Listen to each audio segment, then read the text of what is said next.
เป็นที่พึ่งอันประเสริฐของข้าพเจ้าธัมโมเมนาโถพระธรรมเป็นที่พึ่งอันประเสริฐของข้าพเจ้าสังโฆเมนาโถพระสงฆ์เป็นที่พึ่งอันประเสริฐของข้าพเจ้านะโมตัสสะภะคะวะโตขอนอบน้อมแด่พระผู้มีพระภาคเจ้าพระองค์นั้นอะระหะโตซึ่งเป็นผู้ไกลจากกิเลสสัมมาสัมพุทธัสสะตรัสรู้ชอบได้โดยพระองค์เองเจริญสุขเจริญพรญาติโยมสาธุชนท่านผู้ฟังทั้งหลายวันนี้อาตมาภาพตัวเจ้าวัดหนองตองหางดงจังหวัดเชียงใหม่ก็มาพบกับญาติกับโยมอีกเช่นเคยเป็นประจำนะทุกวันอังคารตั้งแต่เวลาเดี๋ยวนี้เป็นต้นไป1 ชั่วโมงโดยประมาณออกอากาศณคลื่น 104.50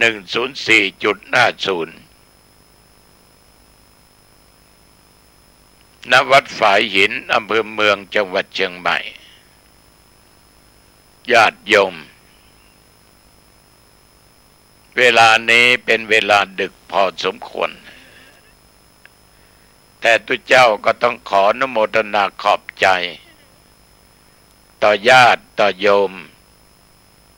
ที่คอยให้กำลังอกกำลังใจตุเจ้าขอบใจคุณโยมมากๆนะโยมนะขอบใจจริงมันเป็นพลังอันยิ่งใหญ่แต่อาตมาก็ต้องขออนุโมทนาขอบใจต่อโยมเสียสละเวลาอันมีค่าแทนที่โยมจะได้พักผ่อนหลับนอนกันเพราะกลางวันก็ไปทำการทำงานอ่อนเพลียเมื่อยล้าแทนที่จะได้พักผ่อนกลับมาฟังตุเจ้าหนองตอง ขอบใจมากๆขอบใจหลายๆ2-3 วันนี้มีโยมป้านะแต่ไม่ต้องบอกชื่อท่านนะไปกับหลานไปทำบุญที่วัดโยมแม่หรือโยมป้าเนี่ยก็พูดว่าน้ำพระครูแม่ฟังน้ำพระครูทุกวันอังคารนะและทุกเช้าสถานีวิทยุรายการปกิณกะธรรมะแต่เมื่อก่อนนอนนะแม่ฟังตลอดแต่ว่าแม่อะไรแม่บางครั้งก็หลับทั้งตอนเช้าต้องตอนกลางคืนจะมาว่าก็ดีแล้วโยมแม่อย่างน้อยก็ได้ชื่อว่าได้ฟังได้ให้กำลังใจต่อตุเจ้าแล้วจิตใจโยมแม่ก็มีธรรมะธรรมะเป็นสิ่งที่เป็นมงคลเรามีธรรมะอยู่ในจิตในใจถ้าไม่แน่จริงไม่มีศรัทธาไม่มีความเลื่อมใสโยมจะฟังไม่ได้เพราะมันดึกตอนเช้าก็เช้าเกินไป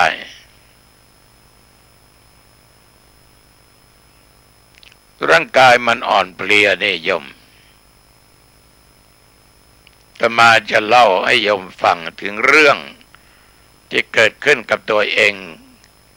ขณะนั้นอายุ30 กว่าปีนะ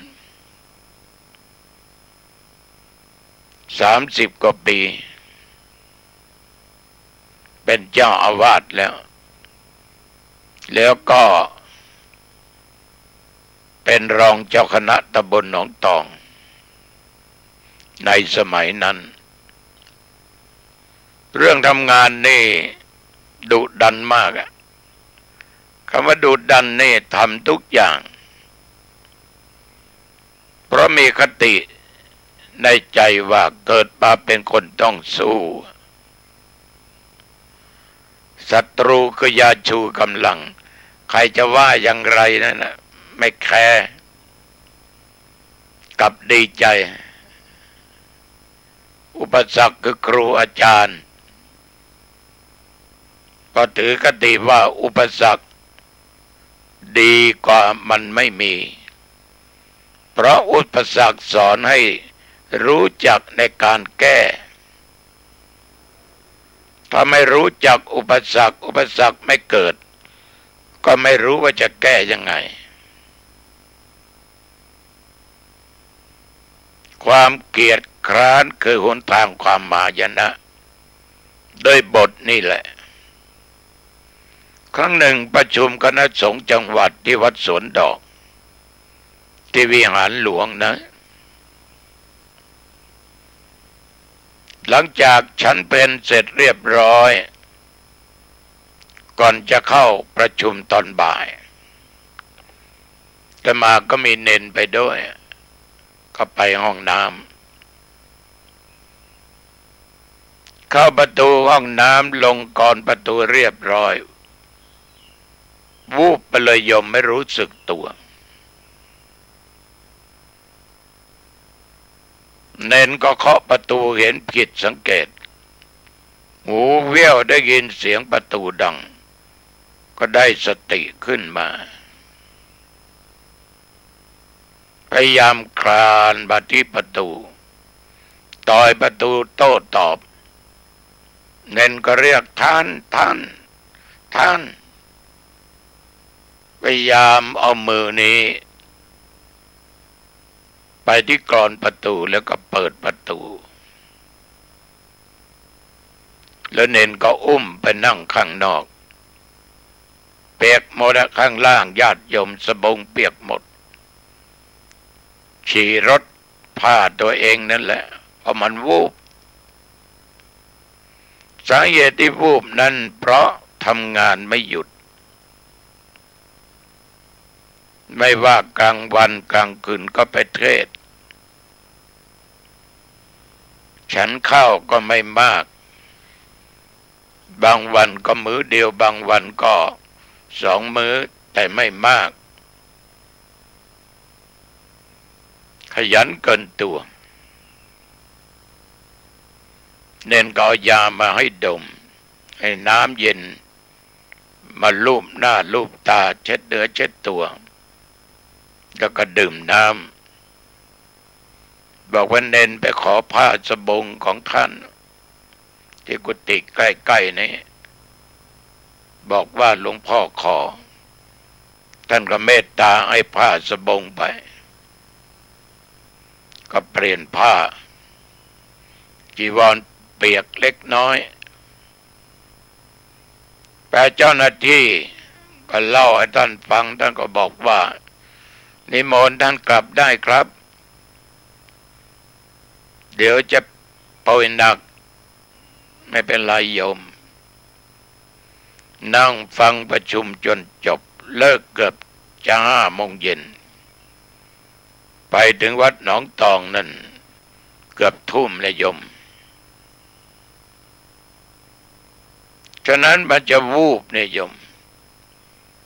ถ้าเป็นยุคปัจจุบันในอายุปุ่นนี้นอนโรงพยาบาลแน่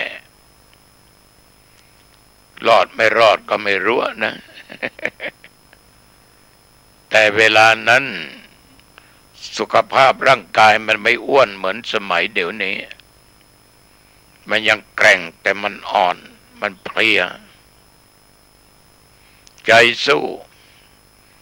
ย้อนว่าเกิดมาเป็นคนต้องสู้ศัตรูก็อย่าชูกำลังอุปสรรคคือครูอาจารย์ความเกียจคร้านคือหนทางความหายนะสู้ไม่สู้ยม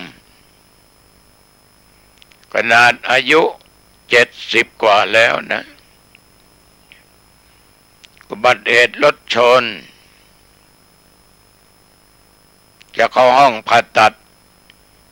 ยังบรรยายธรรมะออกรอดอเชียงใหม่อยู่ใช้โทรศัพท์นอนอยู่บนเตียงปลายเท้าก็ดึงด้วยถุงของทรายนั่นนะเมื่อปี63นี่ก็เกือบตายนอนโรงพยาบาลวันแรกตี 5จะรายการปกิณกะธรรมะอยู่วันด้วน2จัดอีกแต่ได้นาทีกว่าโทรศัพท์หลุดจากมือเพราะมือเท้าเย็นหมดชาหมดเดินก็ไม่ได้แล้วทีนี้อาศัยว่าใจสู้แต่มันสู้ไม่ไหวเพราะธรรมาถือว่าหน้าที่นั่นต้องทำให้สำเร็จฉะนั้นได้ประกาศพระธรรมคำสอนขององค์สมเด็จพระชินวรสัมมาสัมพุทธเจ้า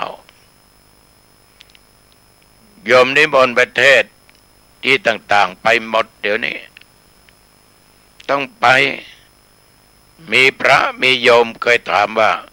หลวงพ่อเมื่อไหร่จะหยุดเทศก็บอกว่าตายก่อนจะหยุด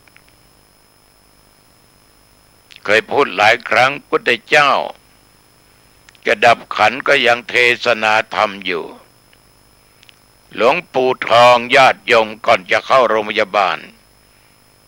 ยังสอบอารมณ์ยังให้ธรรมะ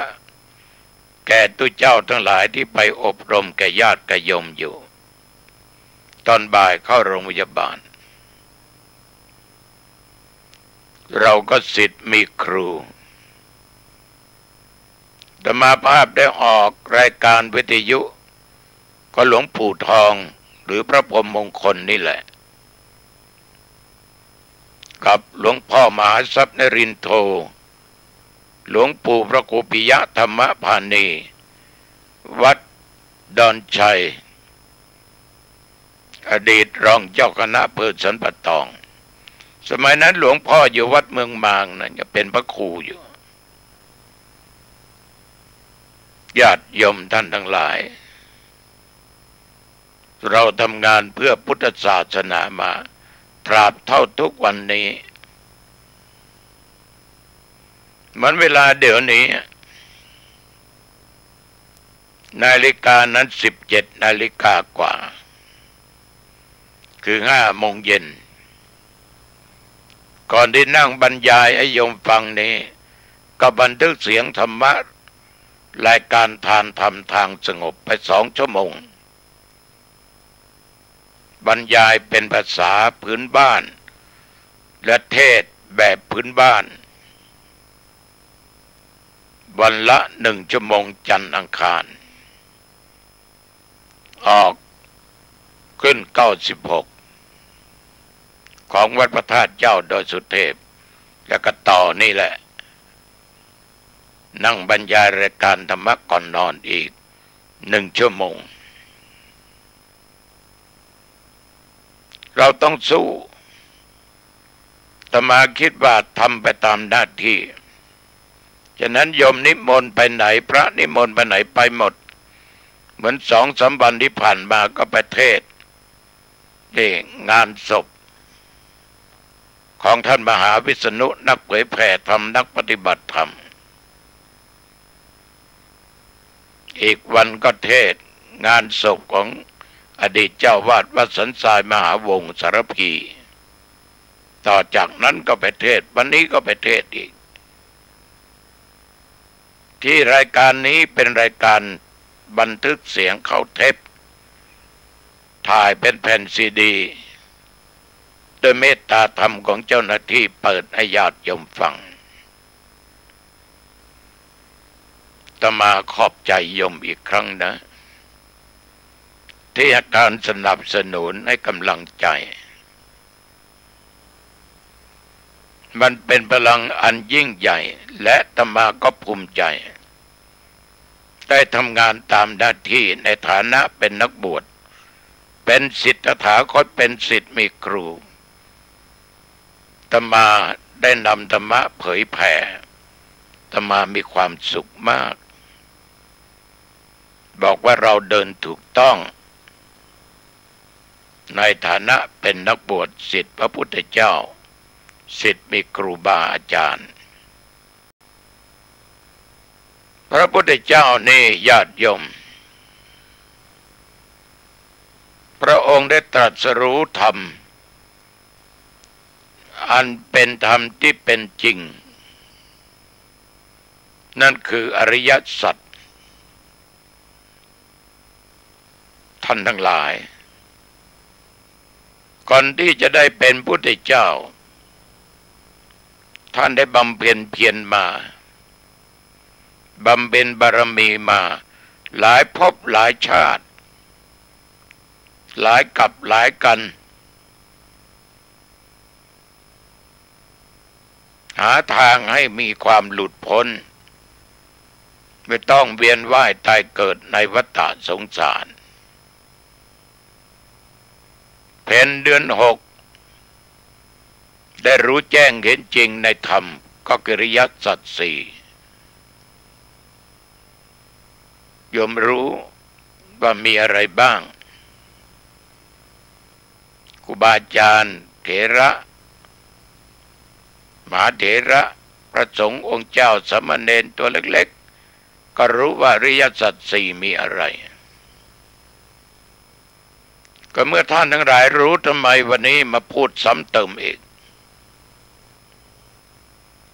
ก็มันต้องพูดท่านทั้งหลายเพราะธรรมะ4 ข้อนี้เป็นธรรมะเป็นจริงสิ่งจริงคือสิ่งไม่ตายเป็นอมตะไม่มีคำใดจะมาเปลี่ยนแปลงได้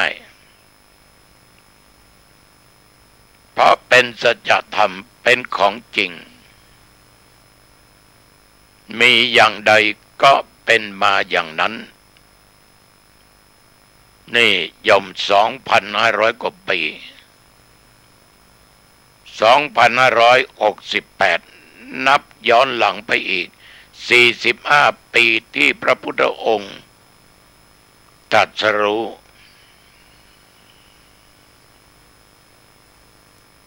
68กับ45นั่นนะมัน 2,600 กว่าปีแล้วญาติโยมมันผ่านมาแต่ยังเป็นสภาพที่ทรงไว้ไม่มีอะไรจะมาเหนือกว่าจริงก็เป็นจริงอยู่อย่างนั้นอริยสัจนี้ญาติโยมศรัทธาสาธุชนท่านผู้ฟังทั้งหลายเป็นธรรมะที่เราทั้งหลายนั้นต่างก็ได้ศึกษากันต่างก็ได้รู้กันและทุกคนก็ปฏิบัติกันทำไมปฏิบัติธรรมะเหล่านี้ก็เพื่อหาหนทางแห่งความหลุดพ้นไม่ต้องมาเวียนว่ายตายเกิดอยู่ในวัฏสงสารนี้อีกสาธุชนญาติโยมบางคนก็แย้งว่าไม่เอาท่านพระครู ยังอยากจะมาเกิดอยู่ ไม่อยากที่จะต้องหายไปเสียดายสวนลำไยเสียดายบ้านเสียดายหลายสิ่งหลายอย่างหลายประการสร้างไว้เยอะไม่อยากที่จะจากไปญาติโยมทั้งหลายเรายิ่งไม่อยาก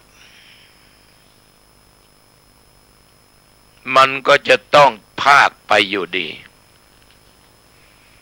แล้วแต่มันจะช้าหรือเร็วเท่านั้นเองเหมือนทุกวันนี้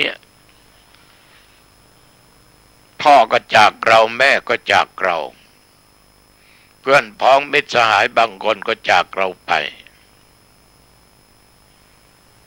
เพราะความเป็นจริงนั้นเมื่อเกิดมาแล้วมันก็ต้องพรากมันต้องจาก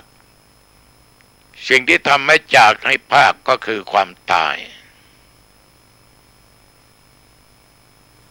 คนเราทุกคนเกิดมาเนี่ยมันมีกรรมเป็นของตัวของตนทั้งกรรมในอดีตและปัจจุบันฉะนั้นมันก็จะมีสุขและมีทุกข์เหมือนในอริยสัจสี่ก็มีทุกข์สมุทัยนิโรธมรรคสี่หัวข้อสี่ประการนี้พระพุทธองค์นั้นญาติโยมได้รู้แล้วด้วยทำสิ่งเหล่านี้ไม่ต้องวนเวียนว่ายตายเกิดอยู่ในโลกนี้อีกทุกนั้นใครไม่ปรารถนาโยมก็ไม่เอาอาตมะก็ไม่อยากได้แต่ทุกคนหนีทุกข์ไปไม่พ้นจะมีเงินมีทองมีข้าวของมีสัมปติมากมายกายกองขนาดไหนจะมียศถาบรรดาศักดิ์ตำแหน่งสูงขนาดไหนก็ตามมีอำนาจขนาดไหนก็ตามมันก็เป็นทุกข์โยมสังเกตดูบางคนมีเงินเป็นหมื่นล้าน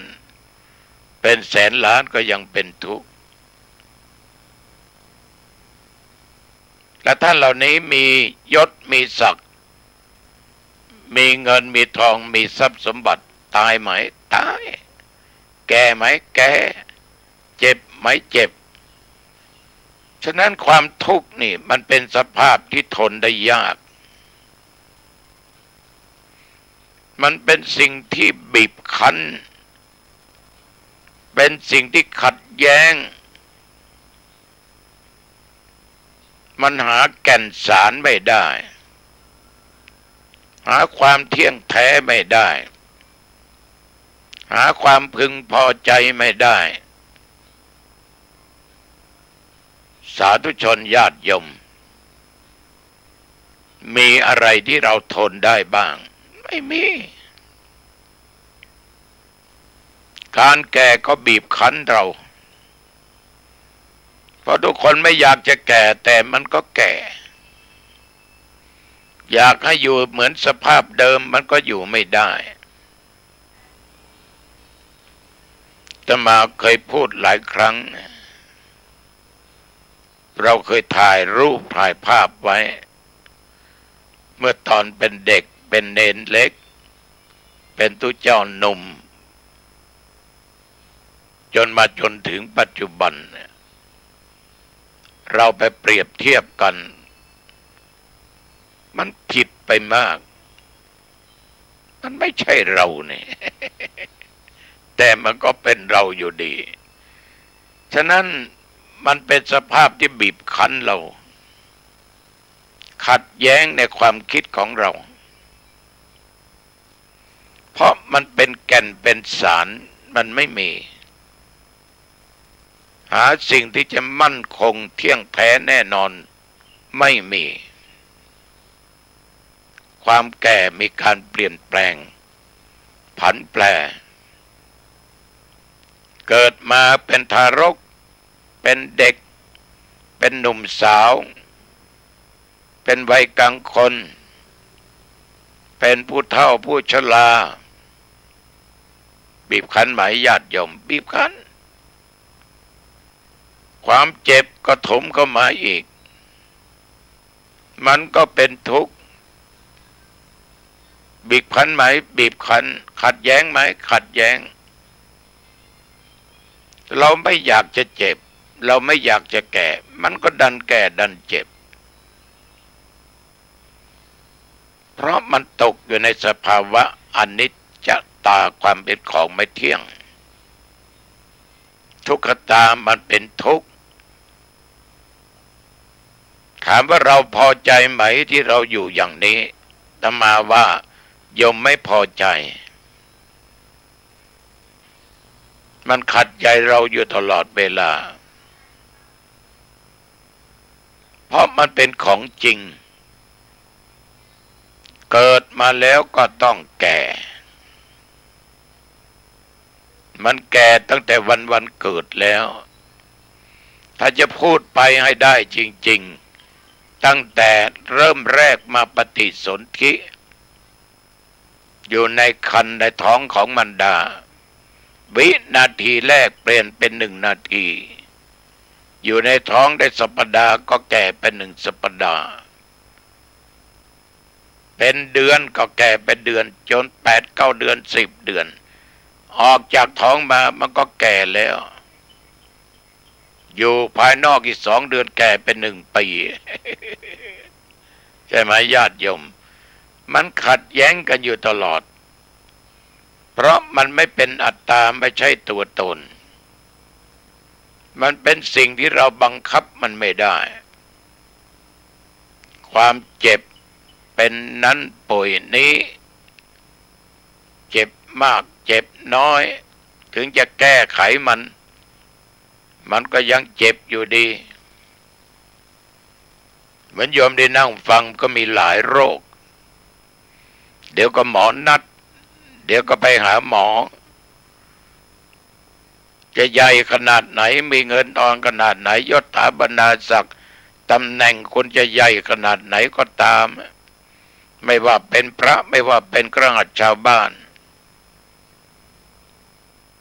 มันไม่ให้เจ็บมันก็ขัดมันยังเจ็บอยู่ป่วยเป็นโรคนั้นโรคนี้โรคไตโรคทุกสิ่งทุกอย่างยาตมาภาพน้ำตาลเกินเบาหวานไขมันจิปะทะมันตามมาอยู่ตลอดเวลาบอกว่าหยุดมันก็ไม่ยอมหยุดซ่อมตั้งหลายครั้งมันก็ยังเหมือนเดิมฉะนั้นศรัทธาสาธุชนญาติโยมมันหาสิ่งที่เป็นแก่นเป็นสารไม่ได้มันจึงเป็นทุกข์กลัวมากที่สุดกลัวตายบางคนพูดว่าไม่กลัวตายหลวงพ่อโยมอายุได้120นะไม่เอา70ก็พอแล้ว ไม่จริงนะเรามาอยากจะได้120นะ แต่มันจะได้หรือเปล่านะเพราะมันขัดแย้งกันมันจะไม่สมปรารถนาเพราะความตายนั้นมันรออยู่ข้างหน้าไม่ว่าโยมและอาตมาภาพชีวิตคนเราทุกวันเนี่ยสิ่งไหนที่เราพอใจเราเรียกว่าเป็นสุขมันก็ยังทุกข์อยู่ดีเมื่อพอใจมันก็เกิดความไม่พอใจขึ้นเห็นรูปชอบเดี๋ยวมันก็ไม่เห็นก็ทุกข์อีกอยากจะเห็นอีกมันก็ทุกข์อีกฉะนั้นทุกสิ่งทุกอย่างเป็นของที่ไม่น่ารักมันมีการพลัดพรากจากกันจากสิ่งที่รักโยมสามีพรากจากโยมบางคนภรรยาพรากจากโยมบางครั้งพ่อแม่พรากจากลูกเต้าลูกเต้าพรากจากพ่อแม่มันเกิดขึ้นทุกวันทุกนาทีสัตว์โลกทั้งหลายนี่มันหลีกไม่ได้หนีไม่พ้นพัดพากจากของรักของชอบใจทั้งสิ้นมันก็เป็นทุกข์บางคนเกิดความเสียดายไม่ได้ไปเที่ยวที่โน่นไม่ได้ไปที่นี่เสียดายไม่ได้ทานสิ่งนั้นไม่ได้ทานอาหารสิ่งนี้เสียดายจริงๆความเสียดายก็คือความที่พัดพรากไม่สมปรารถนา บางครั้งปรารถนาสิ่งไหนสิ่งใดอยากจะได้แต่ไม่ได้ก็เป็นทุกข์นี่เลือกตั้งนายกเทศมนตรีไปกันเนี่ยโอ้โยมทั้งหลายบ้างก็สมหวังบ้างก็ผิดหวัง ผิดหวังก็ทุกข์ไปอีกสมหวังก็นึกว่าจะสุขชัยโยชนะแล้วแต่งานที่เราจะต้องทำมันรออยู่ข้างหน้าคุณต้องเจอหนักยิ่งกว่านี้นะ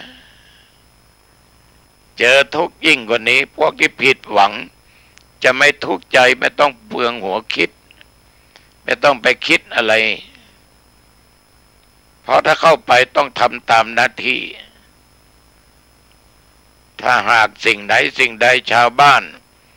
มันไม่ได้มันก็ด่ามันก็ว่ามันก็ติฉินนินทาว่าอย่างน้นว่าอย่างนี้จิปาถะทุกข์หมายญาติโยมทุกข์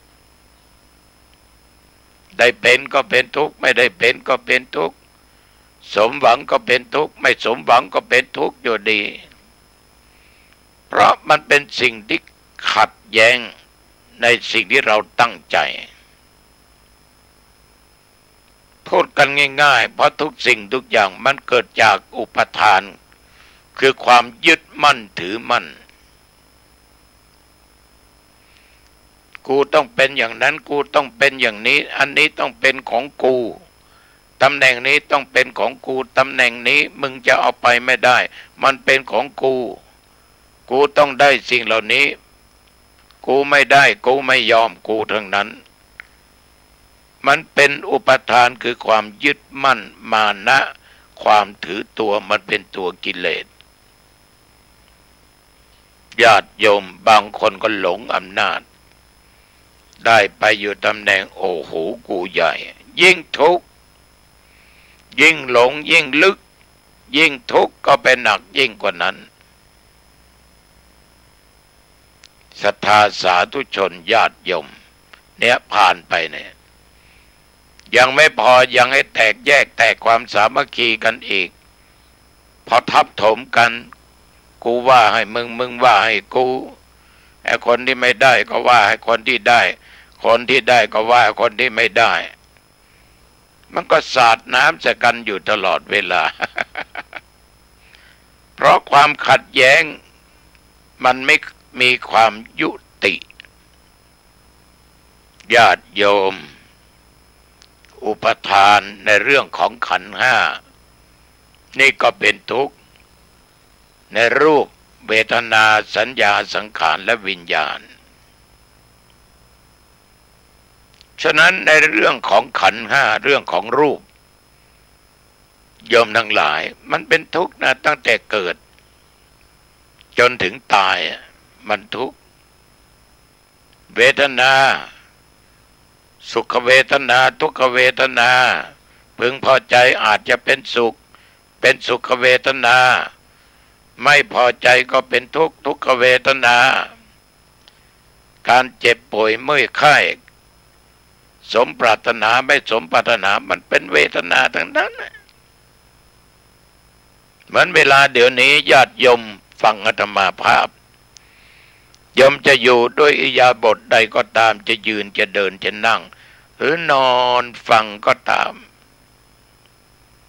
ปวดหลังปวดแข้งปวดขาปวดเมื่อยเกิดความหิวขึ้นมาอีกปวดท้องอยากเข้าห้องน้ำอีกปวดฉี่อีกเกิดเวทนาขึ้นบางก็นอนพลิกซ้ายพลิกขวาญาติโยมขนาดหูได้ยินธรรมะนะมันก็ยังพ้นเวทนาไปไม่พ้นไม่ว่าจะเป็นเวทนาฝ่ายสุขหรือฝ่ายทุกข์ก็ตามเพราะเรายึดมั่นมันเนี่ยยึดมั่นสัญญาความจำญาติโยมท่านผู้ฟังลืมไปแล้วอะไรนะลืมไปกูลืม มึงจำได้ไหมกูลืมนะอุปทานเกิดขึ้นว่าเป็นกูลืมมันหลงลืมและยมไม่ว่ายมและอาตมภาพเพราะมันเป็นเรื่องของขันธ์ทั้งฝ่ายรูปขันธ์และนามขันธ์เวทนานี่เกิดขึ้นกับทุกคนเวลานี้ตัวเจ้าน้องตองนั่งอยู่บนเตียงที่นอนอยู่ทุกวันนั่นนะเอาหลังนี่ตึกกับหมอนเหยียดเท้าไปเดี๋ยวก็คูเท้าเข้ามาเดี๋ยวก็เหยียดเดี๋ยวนี้ก็ปวดบั้นเอวปวดขาจิปาถะญาติโยมจิปาถะเวทนามันเกิดขึ้นมันก็เป็นทั้งสุขและทั้งทุกข์แต่สุขมันมีน้อยทุกข์มันมีมากความจำก็เช่นเดียวกันหลงลืมบางทีนั้นบางคนทานข้าวแล้วบอกว่าไม่ได้ทานโอ้ไปใหญ่เลยจำนั้นจำนี้ความจำก็เสื่อมคนที่ตายไปจำอะไรไม่ได้สักอย่างโยมไปในงานขาวดำไปงานศพคนตายเคยทักโยมไหมไม่มี ถ้ามาทักอาตมาก็ไม่เทศแล้วกลับแล้วฉะนั้นรูปเวทนาสัญญามันหมดไปแต่มันก็ขัดเราอยู่ตลอดเวลาสังขารคือสิ่งที่ปรุงแต่งความดีความชั่วบางครั้งก็แต่งเป็นตัวกิเลสแต่งให้หลงก็มีนะโยมนะความดีนั่นน่ะดีกว่าความชั่วคือสิ่งที่เป็นกุศลดีกว่าเป็นอกุศลแต่มันก็เป็นสิ่งที่เราเป็นทุกข์กับมันวิญญาณคือสิ่งที่มากระทบถ้ากระทบทางตาก็จักขุวิญญาณกระทบทางหูก็เป็นโสตวิญญาณลิ้นก็ชิวหาวิญญาณจมูกก็คานะวิญญาณร้อนเย็นทางกายก็เป็นกายวิญญาณธรรมอารมณ์ที่เกิดกับใจอารมณ์ต่างๆอารมณ์เสียอารมณ์ดีอารมณ์บูดอารมณ์เบี้ยว เป็นทุกข์ทั้งนั้นเพราะมันเป็นสิ่งที่ขัดแย้งฉะนั้นความทุกข์เหล่านี้ญาติโยม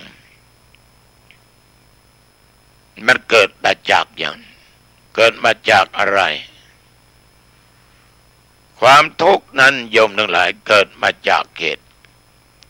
สมุทัยเหตุแห่งทุกข์เหตุเกิดแห่งทุกข์สาเหตุที่ทำให้เกิดทุกข์นั้นก็คือตัวตัณหาตัณหาแปลว่าความทะยานอยาก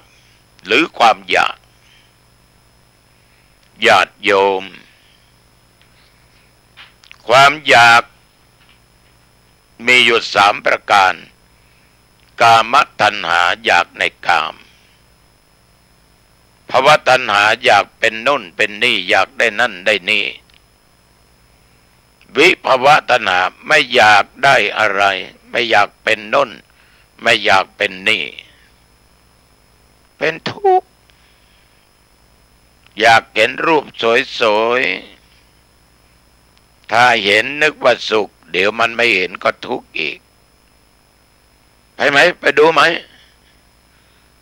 ชายคนนี้รูปหล่อนะหญิงคนนี้รูปสวยนะ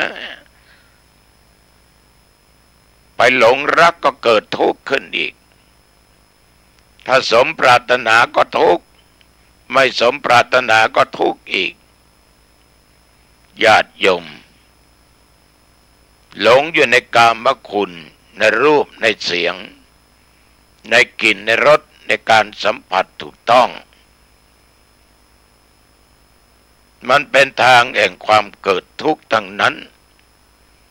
เนี่ยเดี๋ยวนี้ฝนตกฤดูฝนเข้ามาแล้ว โยมก็บ่นกันฝนไม่ตกก็บ่นว่าร้อนตกลงมาทุกวันก็บ่นด่าฝนอีก ท่านทั้งหลายลองคิดดูดีๆฉะนั้นถ้าจะดับทุกข์ต้องดับกามตัณหาตัวนี้ให้ได้ต้องสลัด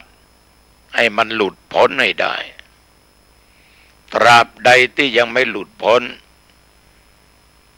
มันก็เป็นตัวกิเลสที่ฉกาจฉกันทำให้เราตกอยู่ในห่วงของมันทำให้เราทุกข์มากยิ่งขึ้นไปภาวะตัณหาอยากเป็นนั่นอยากเป็นนี่ก็สำคัญญาติโยม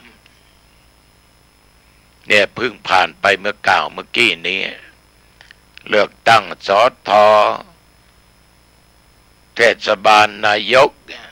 โอ้โหญาติโยมบางตำบลนี่ลงตั้งหลายคน20-30มีพรรคมีพวกไม่มีเป็นอิสระบ้างต่างคนต่างหาเสียงบอกให้พี่น้องชาวบ้าน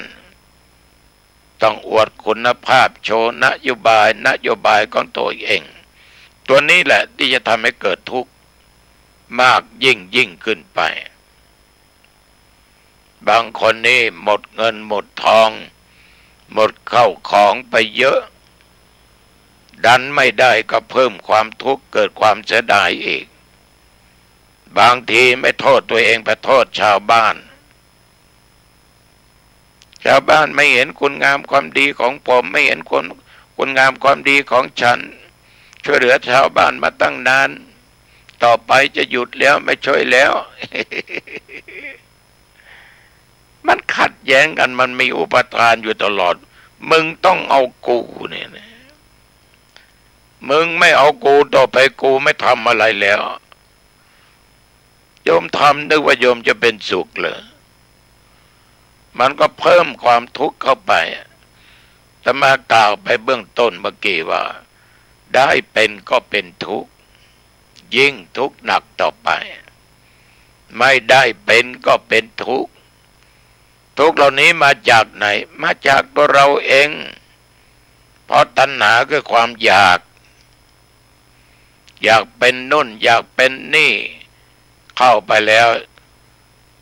อยากเป็นรองประธานอยากเป็นประธานสภาอยากทำงานในตำแหน่งนั้นตำแหน่งนี้รับผิดชอบนั้นนี่อยากได้เงินเดือนเอาอีกดีไม่ดีโยมความอยากพาไปแต่ทางทุจริตยิ่งไปใหญ่ทุกใหญ่ถ้าเดินไปสู่สุจริตธรรมก็ยังพอจะสุขอยู่เพราะไม่ต้องเดือดร้อนไม่ต้องมีโทษไม่ต้องมีคดีนี่แหละความอยากได้นู่นอยากได้นี่อยากได้เมียเขาก็ทุกข์อยากได้ผัวเขาก็ทุกข์อยากได้ชายคนนั้นมาเป็นสามีอยากได้ผู้หญิงคนนั้นมาเป็นศรีภรรยาก็เป็นทุกข์อยากได้สัตว์ได้หมูได้หมาได้แมวก็เป็นทุกข์อยากได้ตัวเจ้าองค์นี้ไปอยู่วัดเราก็เป็นทุกข์ตัวเจ้าองค์นี้อยากจะไปอยู่กับศรัทธาวัดนั้นก็เป็นทุกข์อะไรก็ตามที่มันเกิดจากความอยากเนี่ยมันเป็นทุกข์อยากได้โทรศัพท์อยากได้แอร์อยากได้รถยนต์อยากได้นู่นอยากได้นี่ทุกทั้งนั้นความอยากมีลาภอยากมียศอยากมีสุขอยากให้คนโน้นคนนี้สรรเสริญตัวเองตลอดเวลาท่านทั้งหลายมันเป็นทุกข์ทั้งนั้นวิภาวะตัณหาไม่อยากมาเกิดก็เป็นทุกข์นะเกิดแล้วไม่อยากจะมาเกิดอีกก็เป็นทุกข์กลัวเสื่อมลาภไม่อยากให้ลาภหายไปไม่อยากทุกข์ไม่อยากเสื่อมยศ ไม่อยากให้ใครมาติสินนินทาว่ากล่าวเป็นตัณหาหมดญาติโยมตัวทุกข์คือตัวตัณหาฉะนั้นจะดับทุกข์ได้ต้องดับที่ต้นเหตุคือตัวตัณหาเป็นตัวกิเลสฉกาจฉกันมากวันนี้แค่นี้นะคานนี้นะคานหน้าจะต่อสมุทัยนิโรธมรรคเอาละญาติโยมเวลาพอดีเข้าบ้านปิดประตูบ้านให้เรียบร้อยมั่นคงขึ้นบนบ้านปิดประตูหอเรือนหน้าต่างให้เรียบร้อยเก็บเข้าของที่มีค่าไว้ให้ดีนะสิ่งไหนที่โยมจะใช้พรุ่งนี้วางไว้ที่เดินผ่านตามองเห็นไม่ได้ทานข้าวทานอะไรก็ทานเสียแล้วอาบน้ำชำระร่างกายเหงื่อไขให้มันออกนุ่งห่มผ้าที่โยมชอบจะสีอะไรก็ได้ที่มันไม่อึดอัดจะปะแป้งจะทาน้ำมันจะทาครีมอะไรก็ตามใจใครก็ไม่เห็น ไม่ทาก็ไม่ว่ากันทีนี้ก็ไหว้พระ5 หน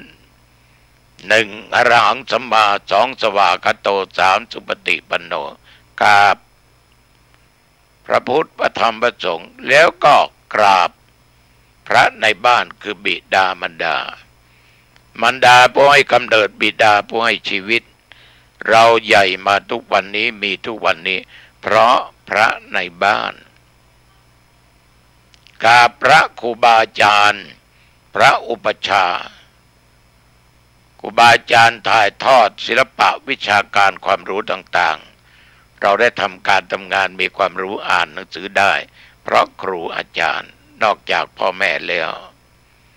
เราเป็นน้อยเป็นหนานเป็นเด่นเป็นตุเจ้าเพราะเรามีพระอุปัชฌาย์นะเหมือนปีนี้อาตมาสร้างพระเยอะนะพระเนนพระตุเจ้านั่นแหละเราต้องกราบเรียบร้อยสวดมนต์3 บทไม่ต้องเอามากเอาบทพุทธคุณอิติปิโสแล้วก็สวากขาโตต่อด้วยสุปฏิปันโนเจริญสมาธิภาวนาพอสมควรไม่ต้องกำหนดเวลาเรียบร้อยก็แผ่เมตตาแก่เจ้ากรรมนายเวรแก่สรรพสัตว์แก่เพื่อนพ้อง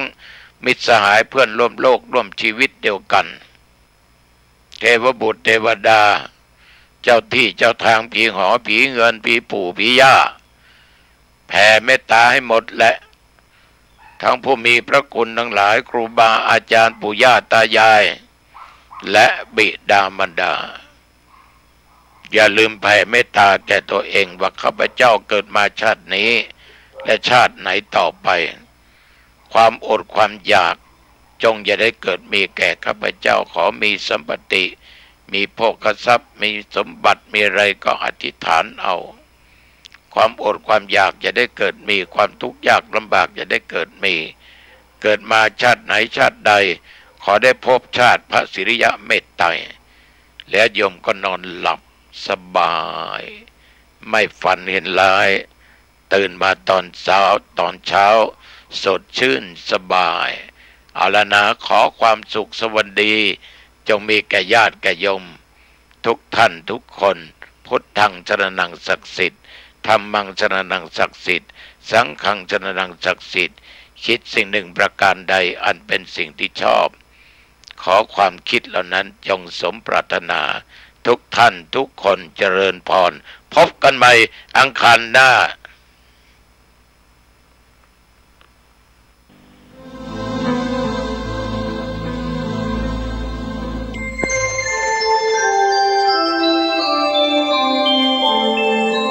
ขณะนี้ท่านกำลังฟังสถานีวิทยุกระจายเสียง FM 104.5 เมกะเฮิรตซ์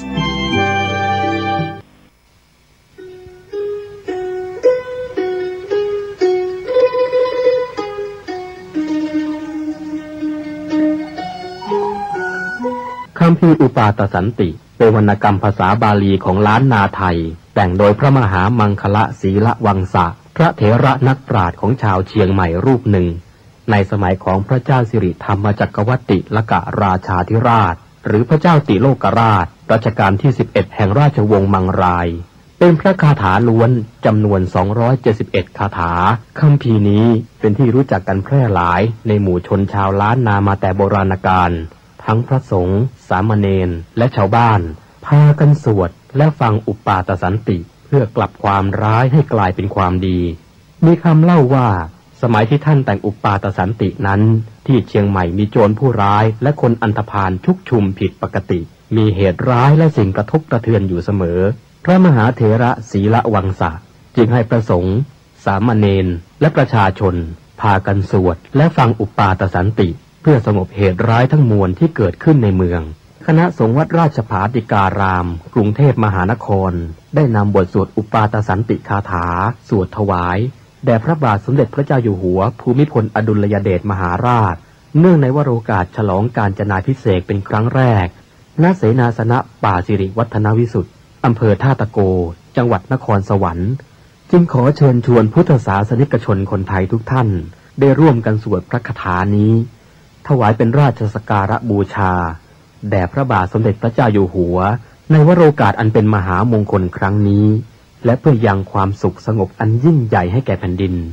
เพื่อความสงบระงับจากภัยพิบัติทั้งปวงและเพื่อความเป็นสิริมงคลแก่ตนเอง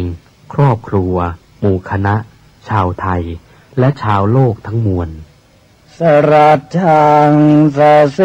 นังสะพันธุงนรินทางปริตตานุภาโวสทารักขตุติภริตวานเมตตังสเมตตาปทานตาอวิคิตจิตตาปริตตังพนันตุสักเขกาเมจรูเปคิริสิขารตเตจันตลิเควิมาเนทีเปรัตเทจะคาเมตรุวนาคาเน